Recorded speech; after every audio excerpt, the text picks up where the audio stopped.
The rain hammered against my windshield as I pulled up to the hospital's emergency entrance.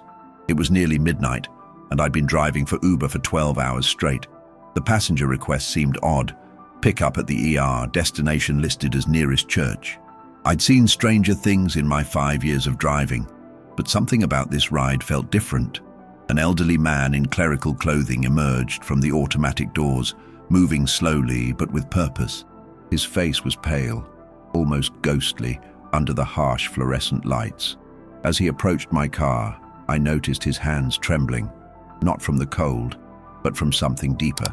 Father Martinez, as he introduced himself, slid into the back seat with a heavy sigh that seemed to carry the weight of decades.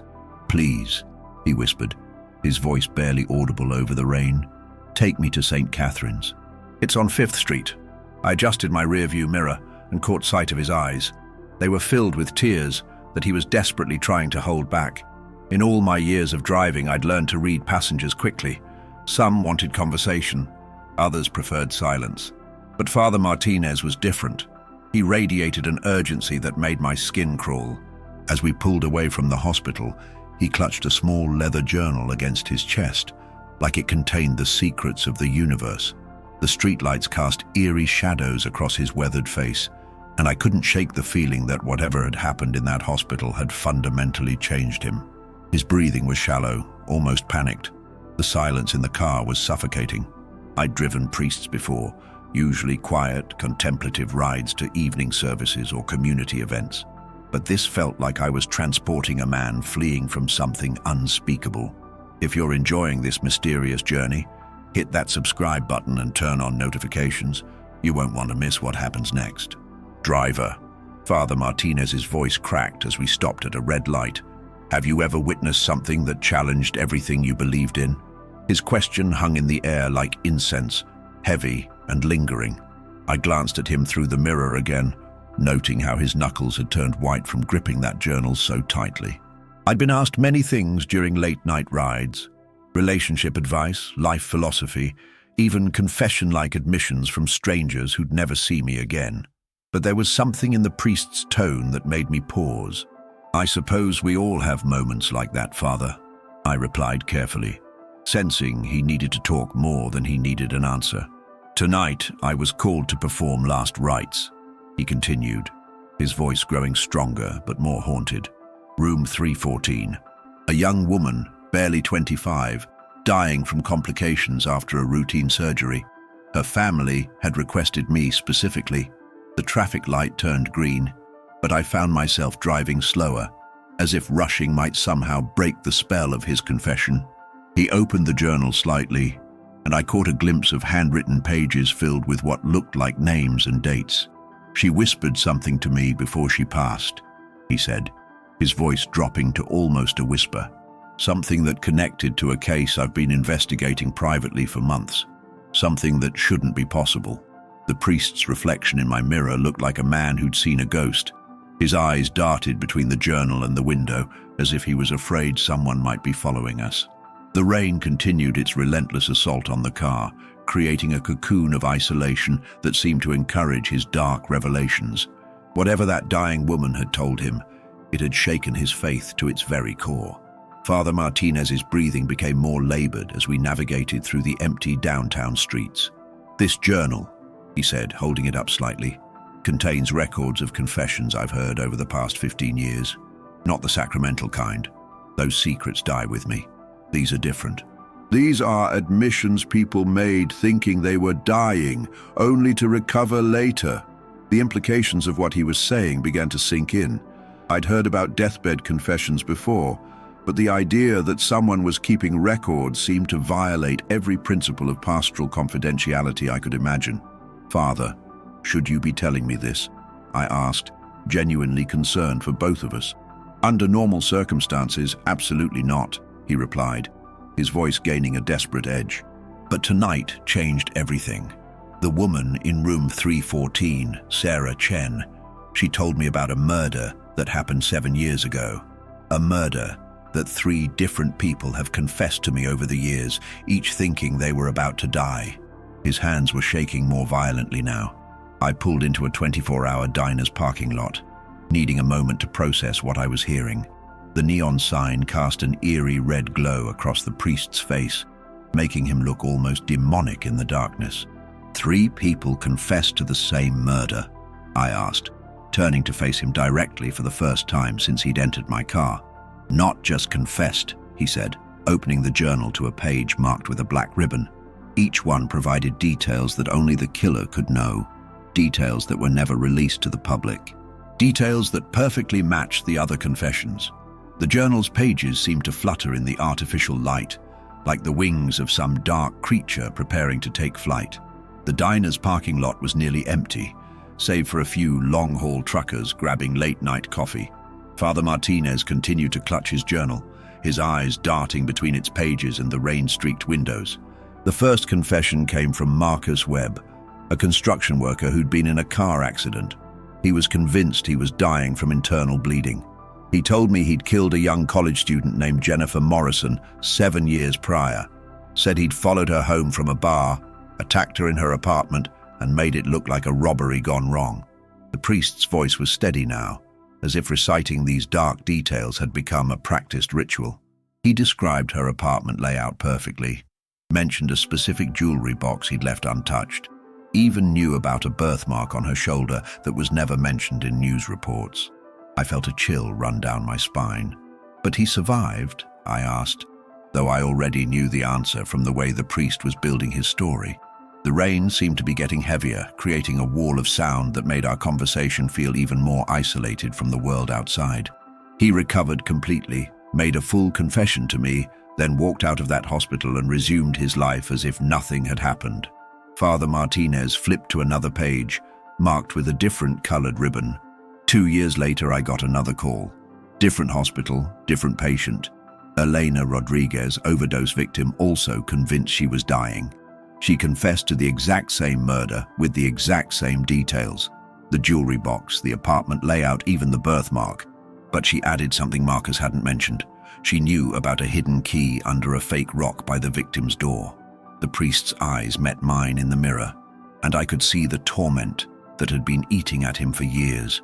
This impossible puzzle had been consuming him, and tonight had apparently provided another piece. Father Martinez turned to yet another marked page, his movements becoming more frantic. The third confession came just 6 months ago. David Park, heart attack victim, age 54. Same story, same victim, same impossible details. But David knew something the others didn't. He described a specific song that was playing on Jennifer Morrison's stereo when she was killed, a song that was never mentioned in any police report or news coverage. The pieces of this supernatural puzzle were forming a picture that defied logic. I found myself leaning back in my seat, trying to process the implications. Father, what are you suggesting? That 3 different people somehow shared the same memory of a murder they didn't commit? I've spent years trying to rationalize it, he replied, his voice cracking with exhaustion. Multiple personality disorder, false memories implanted by hypnosis, even the possibility that they were all somehow connected to the real killer. But tonight, Sarah Chen provided the final piece that makes all rational explanations impossible. The priest closed his eyes, as if gathering strength for what he was about to reveal. The diner's neon sign flickered intermittently, casting dancing shadows across his face. Sarah knew about the song, the jewelry box, the birthmark, the hidden key, everything the others had mentioned. But she also knew something else. She knew that Jennifer Morrison had been pregnant. 3 weeks pregnant, something that was only discovered during the autopsy and was never released to anyone outside the immediate investigation team. I felt my hands gripping the steering wheel tighter. How is that possible? I whispered, though part of me wasn't sure I wanted to hear the answer. The rain continued its relentless assault on the car, and I realized we'd been sitting in this parking lot for nearly 20 minutes. Father Martinez looked at his watch, then toward the church spires visible in the distance. I couldn't let it rest, Father Martinez continued, his voice taking on a confessional quality of its own. After David Park's confession, I did something I've never done before. I contacted Detective Ray Sullivan, the lead investigator on Jennifer Morrison's case. I couldn't reveal the confessions directly, that would violate sacred trust, but I found ways to ask questions. The priest's moral struggle was evident in every word. Here was a man bound by religious oath to keep confessions secret, yet tormented by information that could potentially solve a 7-year-old murder. Detective Sullivan agreed to meet me for coffee. I told him I was researching a theological paper about unresolved guilt and its effects on the dying. I asked hypothetical questions about the Morrison case. "What I learned chilled me to the bone," he said, opening the journal to a page filled with his own handwritten notes. The case had gone cold years ago. They'd interviewed hundreds of suspects, followed countless leads, but never found the killer. But here's what haunted me. Detective Sullivan mentioned that they'd received 3 anonymous tips over the years, all from different people claiming to have information about the murder. The implications hit me immediately. "The same 3 people who confessed to you?" I asked, though I already suspected the answer. The priest nodded grimly, his reflection in the mirror looking like a man carrying the weight of the world on his shoulders. Marcus Webb called in 2 years after the murder, claiming he'd seen a suspicious man in the area that night. Elena Rodriguez called 3 years later with details about a possible suspect. David Park contacted them just last year, saying he'd remembered seeing something unusual near the victim's apartment building. Father Martinez closed the journal with a snap that seemed to echo in the confined space of the car. Each of these people had been drawn to the case, compelled to involve themselves in ways they couldn't understand. Detective Sullivan pulled the files for me, Father Martinez said, his voice barely above a whisper. With the family's permission, he shared details that had never been made public. That's when I discovered the most disturbing connection of all. Marcus Webb, Elena Rodriguez, and David Park, none of them had any apparent connection to Jennifer Morrison or to each other. The priest paused, staring out at the rain-soaked parking lot, as if searching for answers in the darkness. But there was one thread that connected them all. Something so subtle that even the police had missed it. All 3 had been patients at Mercy General Hospital during the same week that Jennifer Morrison died. All 3 had undergone surgical procedures that required general anesthesia. My mind raced with the implications. You think something happened to them while they were unconscious? Some kind of shared experience? The idea seemed impossible.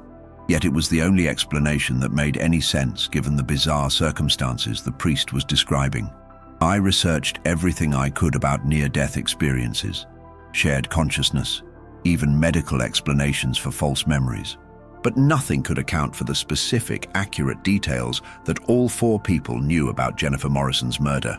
Father Martinez opened his journal again, revealing pages of research notes, medical terminology, and what looked like hospital schedules from 7 years ago. Then tonight, Sarah Chen provided the missing piece. She wasn't just another person with mysterious knowledge of the murder. She was Jennifer Morrison's roommate 7 years ago. She was the one who found the body. The priest's revelation hit like a thunderbolt. Sarah had been in a coma for 3 days after her surgery complications. When she woke up tonight, just before she died, she remembered everything. Not just about finding her roommate's body, but about what happened during those 3 days when she was unconscious. Father Martinez's hands trembled as he turned to a hospital floor plan he'd somehow obtained and pasted into his journal. Sarah Chen told me that during her coma, she experienced something she called the gathering. She described being in a place that wasn't quite a room, but wasn't quite a dream either. She said there were others there, people she'd never met but somehow knew intimately. The priest pointed to markings on the floor plan. Room 314, where Sarah died tonight, is in the same ward where all 4 patients were treated 7 years ago, the neurological intensive care unit. All 4 had been in medically induced comas or deep sedation for overlapping periods during that week in October 2016. I studied the floor plan, noting how the priest had circled specific room numbers and drawn lines connecting them. Are you suggesting that somehow, while they were all unconscious, they shared some kind of collective experience related to Jennifer Morrison's murder? Sarah described the others perfectly, Marcus, Elena, and David, even though she'd never met them in the waking world. She said they were all drawn to Jennifer's spirit, who was somehow trapped or unable to move on because her killer had never been found. The priest's voice carried a mixture of scientific skepticism and spiritual certainty that seemed to war within him. But here's the most disturbing part, he continued, his voice dropping to barely a whisper. Sarah said Jennifer's spirit showed them who the real killer was. She said they all saw him clearly, knew his name, understood his motive. But when they woke up from their comas, they could only remember fragments. And somehow, their minds had convinced them that they themselves were the killer. The rain seemed to intensify, as if the weather itself was responding to the dark revelations unfolding in my car. Sarah Chen's final words to me were a name, Father Martinez said, his voice heavy with the weight of revelation. Dr. Michael Hendricks. She said he was Jennifer Morrison's professor, that he'd been stalking her for months. Jennifer had threatened to report him to the university administration the day before she was killed. The priest flipped to a new section of his journal, revealing newspaper clippings and printed internet articles. I spent the last few hours before calling you researching Dr. Hendricks. He was indeed Jennifer's psychology professor at the university. He left his position abruptly 2 weeks after her murder, citing personal reasons. He moved across the country, changed his specialization, and has been working at a private practice in Oregon ever since.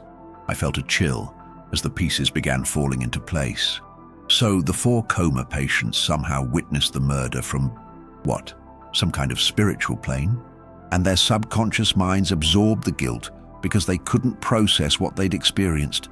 That's what Sarah believed. She said Jennifer's spirit had been trying to communicate the truth for 7 years, but the only way she could reach the living world was through people who were on the threshold between life and death. Father Martinez closed his eyes, as if the weight of this revelation was too much to bear. Each time one of them recovered and returned to full consciousness, they retained fragments of Jennifer's memories, but their rational minds couldn't accept the supernatural explanation. So their psyches created false memories of guilt to explain the inexplicable knowledge they possessed, I said. The psychological logic beginning to make sense, even as the supernatural elements defied everything I believed about reality. The priest nodded, his reflection in the mirror showing a man who'd been forced to expand his understanding of the universe in ways that challenged his very faith. "Now you understand my dilemma," Father Martinez said, staring at the church spires visible through the rain. "I have information that could solve a 7-year-old murder and bring peace to a grieving family. But that information came to me through sacred confessions and what can only be described as supernatural revelation. No court would accept it. No detective could act on it. The weight of his moral burden was evident in every line of his weathered face. Here was a man caught between his religious obligations and his human conscience, between the rational world of law enforcement and the mystical realm of spiritual communication. What about Detective Sullivan? Could you find a way to point him toward Dr. Hendricks without revealing your sources?" "I've considered that," the priest replied, his voice filled with exhaustion. "But how do I explain sudden interest in a suspect who was never on their radar? How do I justify knowledge that could only have come from the victim herself?" He paused, staring at his journal, as if it contained all the world's unsolvable problems. "There's another complication," he continued. "Dr. Hendricks isn't just living a quiet life in Oregon. According to my research, he's been working with vulnerable patients, people with severe psychological trauma, individuals who might be easy targets for someone with his particular pathology. Sarah Chen's spirit showed them that Jennifer Morrison wasn't his first victim, and she wouldn't be his last. The implication sent a shiver down my spine. You're saying there might be other victims? That by keeping this secret, more people could die?" The priest nodded grimly, and I understood why he was so desperate to reach the church. He needed guidance from a higher authority than his own troubled conscience. I pulled back onto the street, heading toward St. Catherine's with renewed urgency. Father Martinez continued to study his journal, but now his movements had a frantic quality. "There's something else Sarah told me," he said, his voice tight with anxiety. "She said Jennifer's spirit showed them a timeline. Dr. Hendricks kills every few years, always young women, always students or patients who threaten to expose his inappropriate behavior." The priest's research had been more thorough than I'd initially realized. "According to the pattern Jennifer revealed, he's due to kill again soon. Very soon." Sarah said the spirit world operates on different temporal rules. Jennifer could see not just the past, but potential futures. She saw another young woman in danger. Did she give you a name? A location? I asked, pressing harder on the accelerator. The empty streets blurred past us as we raced toward the church, but I had the sinking feeling that even divine guidance might not be enough to solve this impossible situation. Rebecca Martinez. No relation to me despite the name. She's a graduate student at Portland State University, where Dr. Hendricks now works. According to Jennifer's vision, Rebecca discovered some of his patient files and realized he'd been manipulating vulnerable women for years. She was planning to report him to the state licensing board. The priest's voice carried the weight of prophetic dread. When? I asked. Though I dreaded the answer, Father Martinez looked at his watch, his face pale in the dashboard light. Sarah said it would happen during the new moon. That's tomorrow night. In less than 24 hours, if we don't find a way to stop him, another innocent woman will die, and her spirit will join Jennifer's in that liminal space between worlds. The church spires were getting closer, but time seemed to be running out faster than we could drive. Whatever guidance Father Martinez hoped to find at St. Catherine's, it would need to be both swift and miraculous. As we pulled into the parking lot of St. Catherine's, Father Martinez revealed another layer to his torment. This church holds special significance, he said, gathering his journal and preparing to exit the car. It's where I was ordained 15 years ago. It's also where I first learned about the spiritual responsibility that comes with hearing confessions from the dying. The Gothic architecture of St. Catherine's loomed before us, its stone gargoyles seeming to watch our approach with ancient, knowing eyes. Despite the late hour, lights were on in the rectory, suggesting that Father Martinez had called ahead. My mentor, Father O'Brien, encountered a similar situation decades ago. A dying man confessed to a murder, but the confession contained details that suggested supernatural knowledge. What did he do? I asked, genuinely curious about how the church handled such impossible moral dilemmas. The priest paused at the car door, rain beginning to soak through his clerical clothing. He chose to act on the information, found a way to guide police to the real killer without revealing his sources, but the experience haunted him for the rest of his life. Father O'Brien spent his final years researching the intersection between spiritual revelation and earthly justice. He left behind extensive notes about cases where the dying seemed to possess knowledge they couldn't possibly have acquired through normal means. Father Martinez stepped out into the rain, but continued speaking through the open door. Those notes are kept in the church archives. I've studied them countless times over the years, but never thought I'd face a similar situation myself. Tonight, I need to review them again, and I need to pray for guidance about whether to follow Father O'Brien's example. The priest stood in the rain for a moment, looking up at the church's towering spire, as if seeking a sign from heaven itself. I found myself following Father Martinez into the church, drawn by a curiosity I couldn't quite explain. The interior was dimly lit by votive candles and emergency lighting, creating an atmosphere that seemed perfectly suited to the supernatural revelations of the evening. An elderly priest emerged from a side door, Father O'Brien's successor, Father Thomas, who had been expecting our arrival. "The archives are prepared," Father Thomas said without preamble, leading us down a narrow staircase into the church's basement.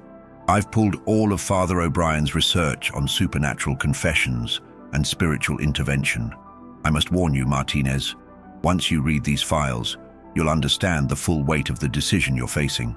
The archive room was lined with filing cabinets and storage boxes, but Father Thomas led us directly to a specific section marked with a simple cross. Father O'Brien documented 17 cases over his 40-year career where dying individuals provided information that seemed to come from beyond the veil. In 12 of those cases, he chose to act on the information. Father Martinez opened the first file with trembling hands. "What happened to him? You said the experience haunted him." Father Thomas's expression grew somber as he pulled out a thick folder marked Personal Reflections, F. O'Brien.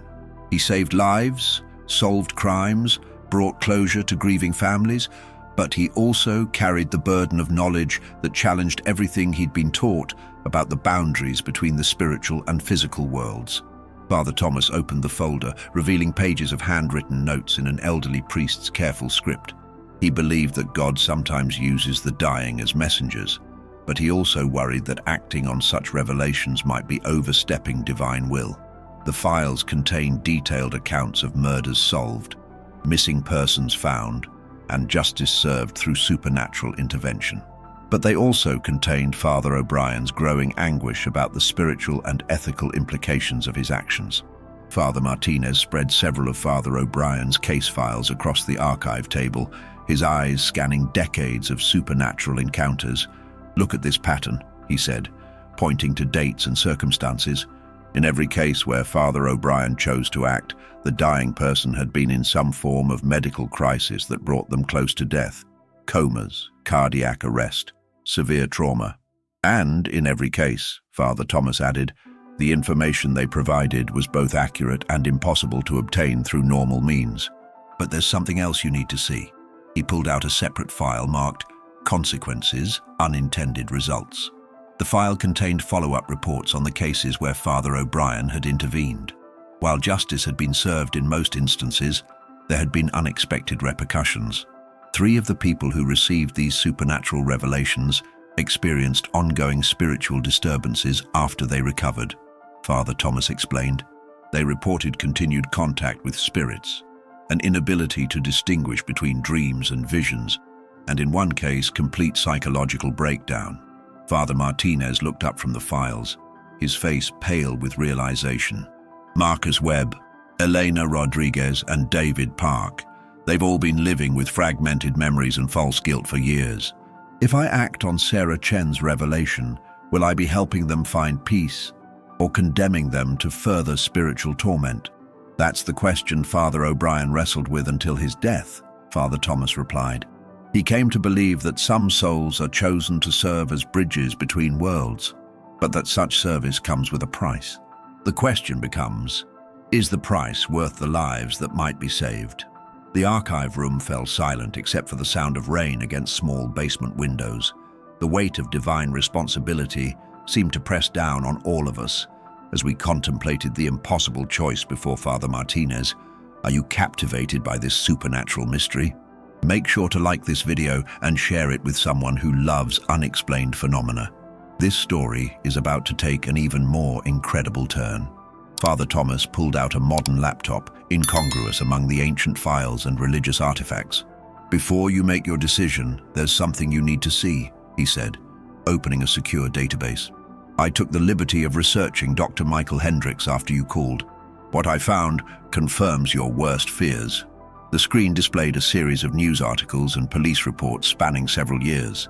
Portland State University has had 3 unsolved murders of female students in the past 6 years. All were graduate students in psychology or related fields. All had filed complaints about inappropriate conduct by faculty members shortly before their deaths. Father Martinez leaned forward, his journal open beside the laptop. 3 murders in 6 years, all following the same pattern Sarah described. Dr. Hendricks has been killing regularly, and the university has been covering up the connection to protect their reputation. There's more. Father Thomas continued, scrolling through additional files. I contacted a friend who works in the Portland Police Department. Rebecca Martinez did indeed file a complaint against Dr. Hendricks 2 weeks ago. She claimed to have evidence that he'd been manipulating patient records and using his position to exploit vulnerable women. The pieces of the supernatural puzzle were aligning with cold, hard facts. Where is Rebecca now? I asked, though I suspected the answer would only add to our growing sense of urgency. Father Thomas's expression grew grim as he pulled up a missing person report. She was reported missing 3 days ago.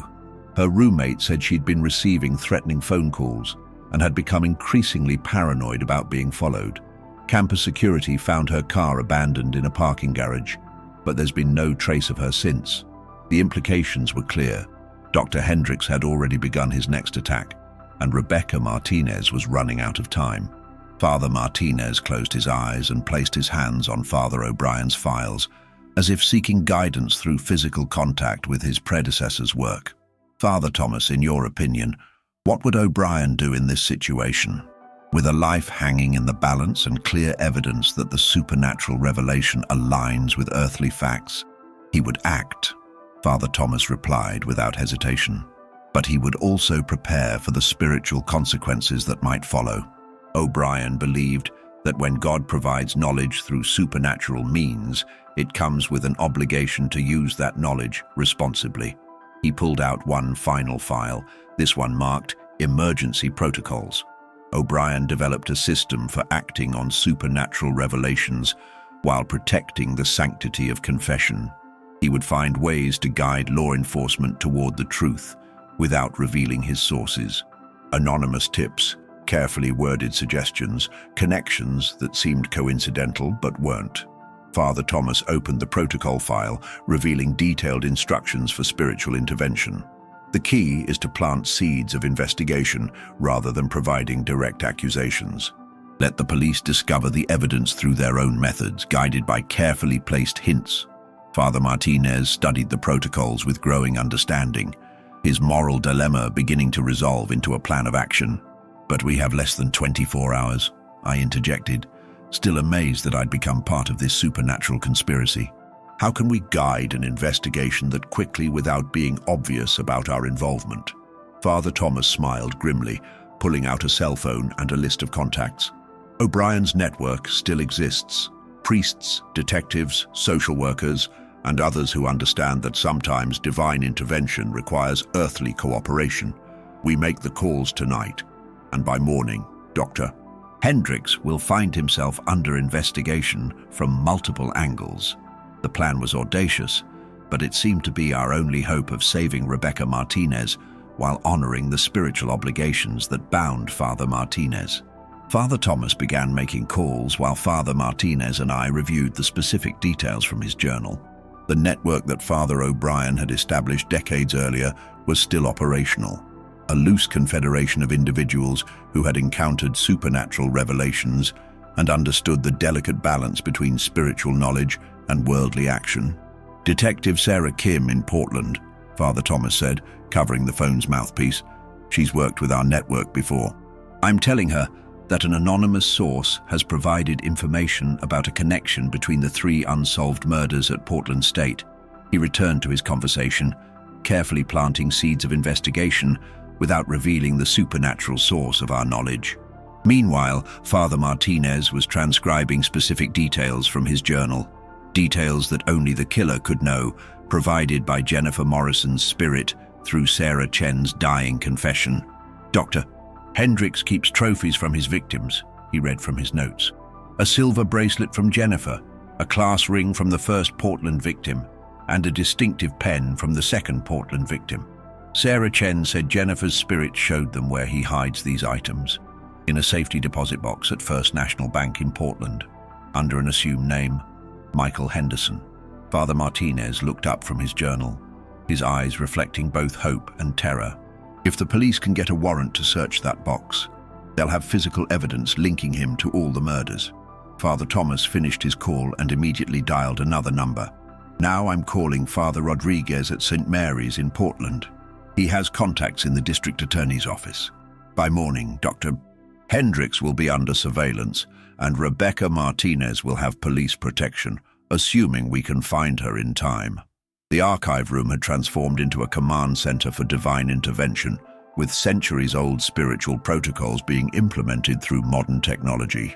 I have to go to Portland, Father Martinez announced suddenly, closing his journal with decisive finality. Sarah Chen's spirit showed her more than just the killer's identity and the location of evidence. She saw where Rebecca Martinez is being held, and it's not a place the police will think to look. Father Thomas paused in his phone calls, his expression grave. Martinez, you're talking about direct intervention now. That's beyond what O'Brien ever attempted. You'd be putting yourself in physical danger based on supernatural guidance. The weight of the decision hung in the air like incense, heavy and consecrated. Where is she? I asked, though I already suspected I knew what Father Martinez was going to ask of me.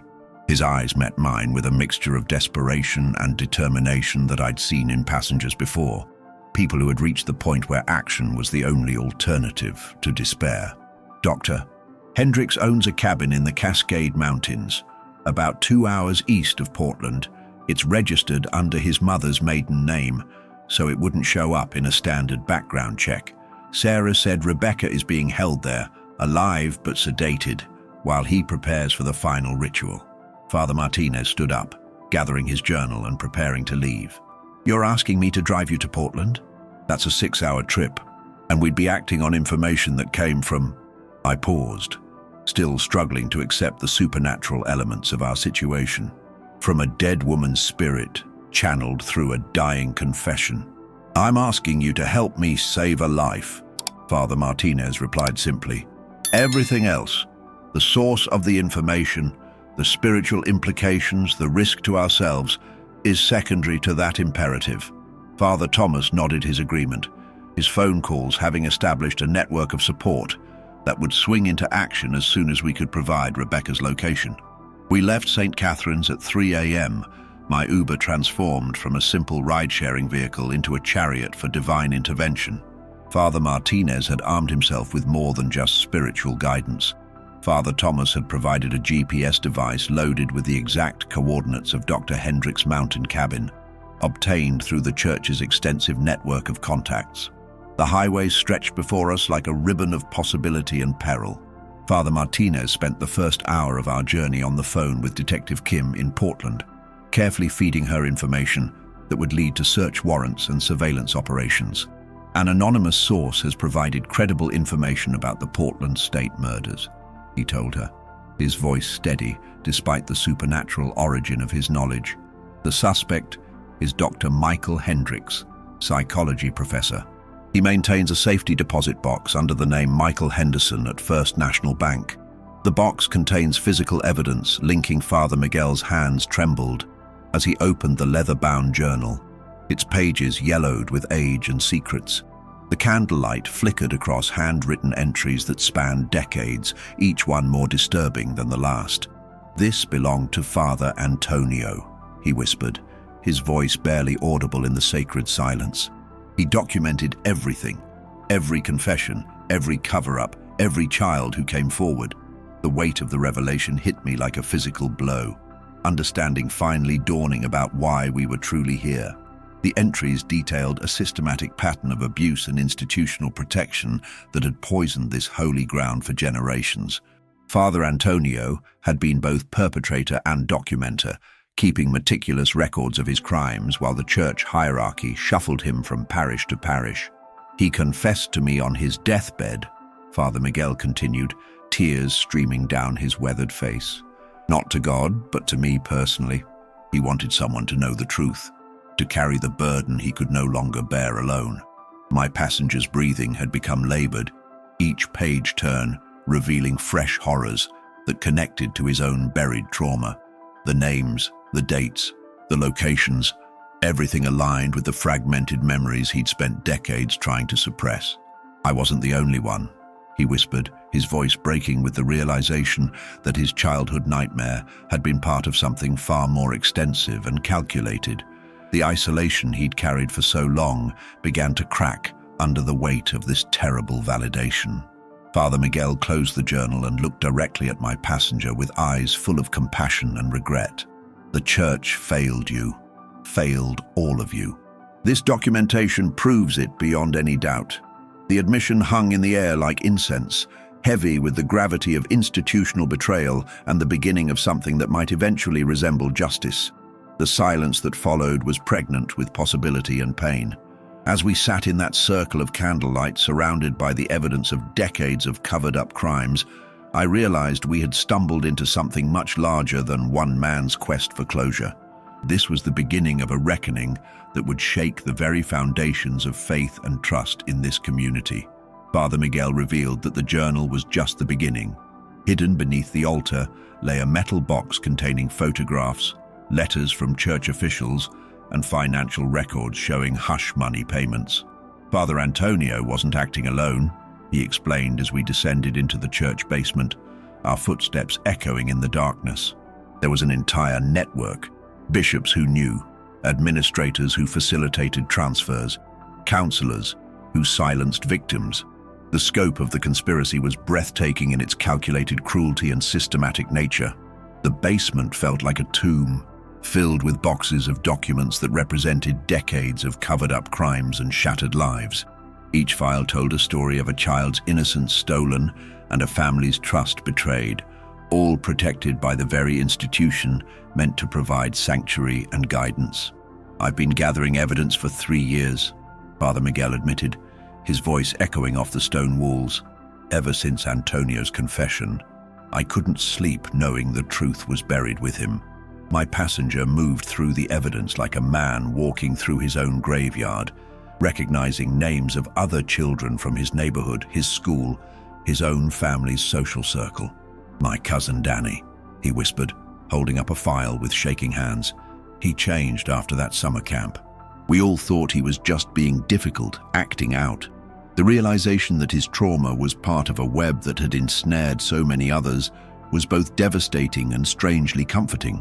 The financial record showed a sophisticated operation designed to protect predators and silence victims, legal fees, relocation costs, payments to families in exchange for non-disclosure agreements. They turned our pain into a line item in their budget," my passenger said, his voice hardening with righteous anger. The transformation from broken victim to determined advocate was happening before our eyes, fueled by the undeniable proof of institutional complicity. Father Miguel looked up from organizing the documents, his face set with grim determination. "I've been waiting for someone like you, someone with the courage to help me expose this." The weight of that responsibility settled over us like a mantle, heavy with the promise of justice and the threat of powerful enemies who would stop at nothing to keep these secrets buried. In the flickering candlelight of the basement, Father Miguel outlined a plan that had been years in the making, a coordinated effort to expose the network while protecting the evidence and the witnesses who would need to come forward. "I have contacts at the district attorney's office, journalists who specialize in investigative reporting, and victim advocacy groups who can provide support," he explained, his organizational skills evident in the careful way he'd catalogued every piece of evidence. The priest had transformed from passive keeper of secrets to active agent of justice. My passenger studied the files with the intensity of a man seeing his life's puzzle pieces finally clicking into place. "There are at least 40 victims documented here," he said, his voice growing stronger with each revelation. "Some of them I knew, some I can probably track down through social media or mutual friends."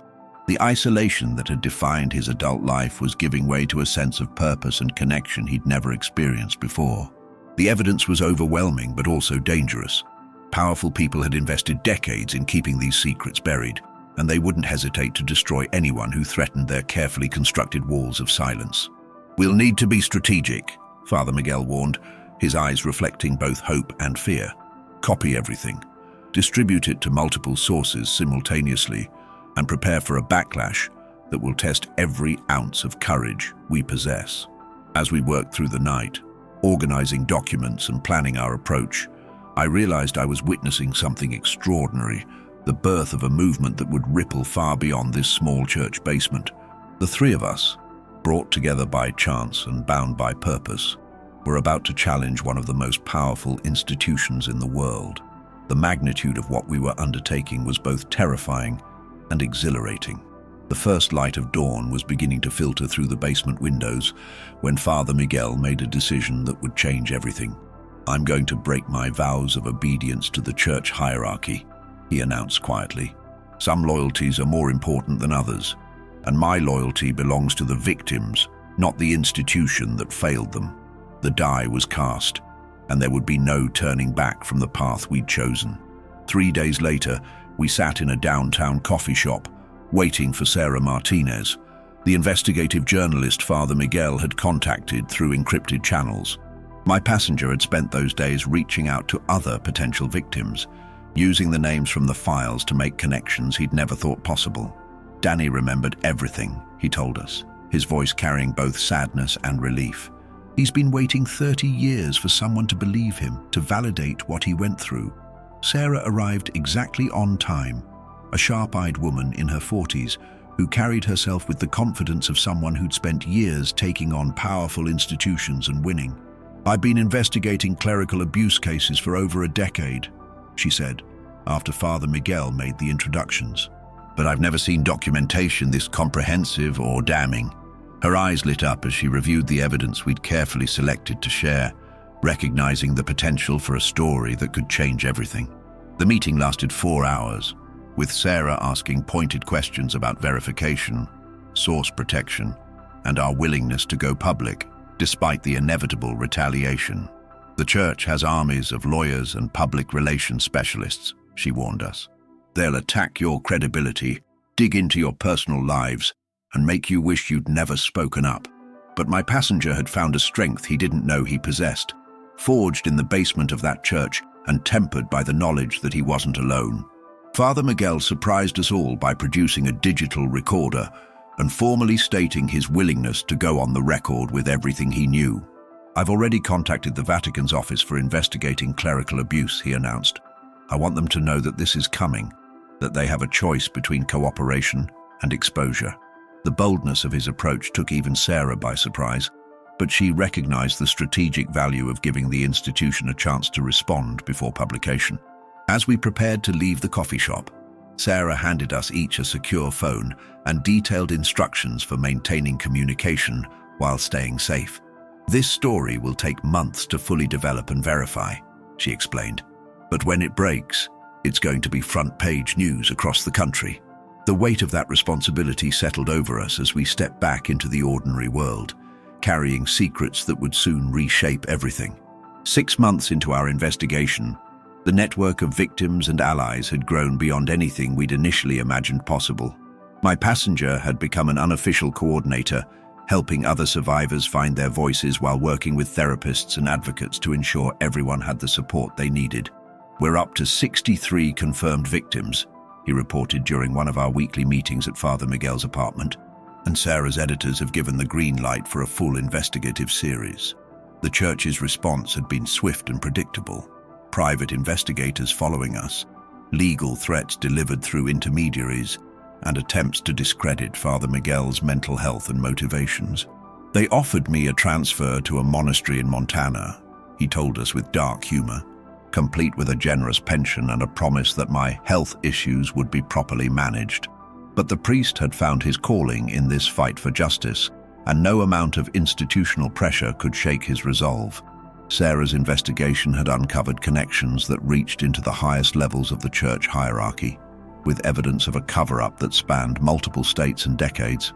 This isn't just about individual predators anymore, she explained during our final pre-publication meeting. We're looking at a criminal conspiracy that involves bishops, cardinals, and possibly even Vatican officials. The scope of the story had grown beyond anything we'd initially contemplated. The night before publication, my passenger called me with a mixture of terror and anticipation in his voice. I keep thinking about that ride to the church, he said. How a simple confession to a stranger led to all of this. The random nature of our meeting had set in motion events that would soon impact thousands of lives, proving that sometimes the most important journeys begin with the smallest steps. If you've been following this incredible story of courage and justice, make sure to subscribe to our channel for updates on how this investigation unfolds. The fight for accountability is just beginning, and these brave individuals will need our support in the difficult days ahead. Leave a comment below sharing your thoughts on the power of speaking truth to authority, no matter how intimidating the opposition might seem. The story broke on a Tuesday morning, spreading across news outlets like wildfire and sending shockwaves through religious communities worldwide. Within hours, my passenger's phone was ringing constantly, other survivors coming forward, lawyers offering representation, and media outlets requesting interviews. I never imagined it would be this big, he told me, as we watched the coverage unfold on television. The scared, broken man I'd picked up that night had become the face of a movement that was reshaping how society viewed institutional accountability. Father Miguel was placed on administrative leave within 24 hours of publication, but he seemed more at peace than I'd ever seen him. They can take away my collar, but they can't take away the truth, he said during a press conference that drew national attention. The Vatican issued carefully worded statements about cooperation with authorities, but the damage to their credibility was undeniable. Federal investigators announced a grand jury investigation, and civil lawsuits began piling up like autumn leaves.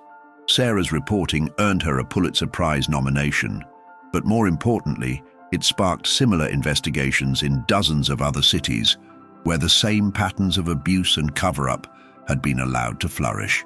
"This is what real journalism looks like," she said during her acceptance speech at a Press Freedom Awards ceremony. "Sometimes the most important stories come from the most unlikely sources. A late-night ride, a chance confession, and the courage to follow the truth wherever it leads." 2 years later, my passenger and I still meet occasionally for coffee, marveling at how that random Thursday night changed both our lives forever.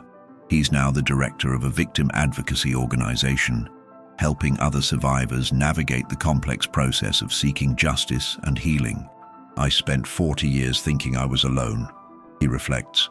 "Now I know that speaking up was the most important thing I ever did, not just for myself, but for everyone who came after."